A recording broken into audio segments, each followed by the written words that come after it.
What's going on, guys? It's your boy Spudzie here, and today I'm going to be showcasing the ultimate meta PvP build currently for Vindicator. This build is the premier pick, the cream of the crop, the Fantasifre of DPS PvP builds.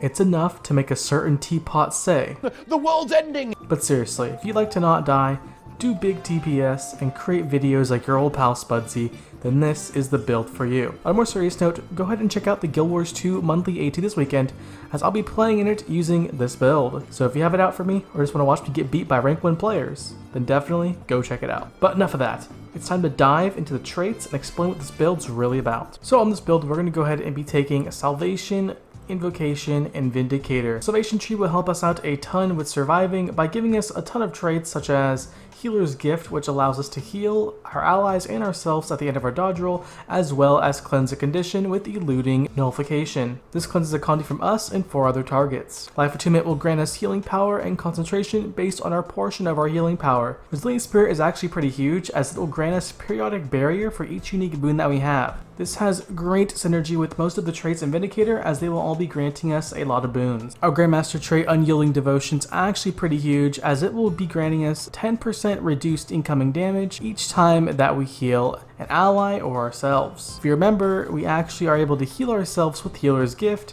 each time that we dodge roll. Our Invocation tree actually has a lot of utilities with it as well, such as Condi Cleanse, Fury, and increased damage. Definitely a nice tree to have on most PvP builds for the Revenant. All that boring stuff out of the way, let's go ahead and hop into the gameplay and discuss what kind of playstyles you can do in this build and what you're going to be looking to achieve. This build fundamentally acts as a DPS role in team fights. However, it can be very effective for roaming whenever your team needs that +1 and your roamer is busy elsewhere. That is why most games I start by heading to mid with the rest of my team to start the team fight. During these fights, we actually have a lot more that we can do with our team outside of just raw DPS. As mentioned before, we're able to provide a fair amount of Condi Cleanse, healing, and boons for the entire team as we are dodging to power ourselves up and avoid key abilities. While this is happening, I look to use a lot of my Alliance Stance skills, not just aggressively, but defensively for myself and my team as well. Alliance Stance is very good about providing nice bonuses to your team without having to give up a lot of damage to do so.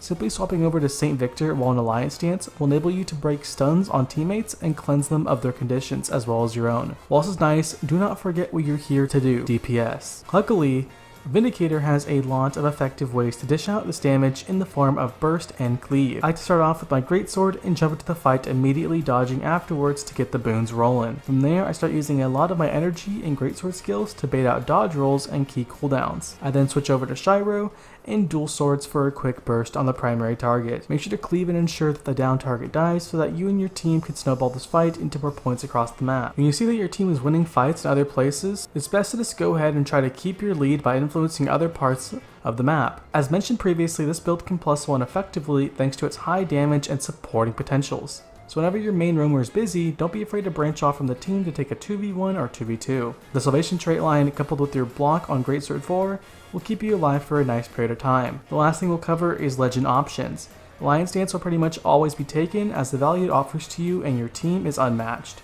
The second legend slot, however, is completely situational and can differ based on your playstyle. I personally enjoy using Shiro for the increased mobility, extra burst, and Jadewin's elite skill, but I understand that other people are not like me and they may prefer other avenues to achieve similar goals. Jalus Legendary Dwarf Stance is a fantastic alternative that I actually have found myself taking in certain matchups. The big Stone Cold Road is an amazing tool that pulls the stability for your entire team. I found myself taking this whenever the enemy team has specs with loads of CC, such as Tempests. This skill will basically negate the entirety of any given shock aura. The spinning hammers are also very nice, consistent AoE damage. A quick note, you actually can take staff on this build if you do not like dual swords. Do note that doing this will actually lower your sticking potential, meaning that your burst on certain targets will be slower, seeing as how you're taking a staff, which is a more defensive option. Your +1ing abilities will actually be hindered as well, as you won't have that nice mobility, immobilize, or chunk damage that the dual swords are able to provide. But on the upside, you'll have more CC in team fights and survivability.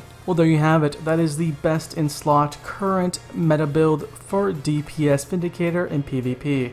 This is the build that I'll be using in the monthly AT as mentioned previously, so if I'm willing to bet 500 gold on the line, then it must be pretty good, right? If you enjoyed this video and like the build, go ahead and leave me a comment down below and a like, and also maybe a subscribe. It helps out a ton. Thank you all so much for watching, and I'll see you in the next one.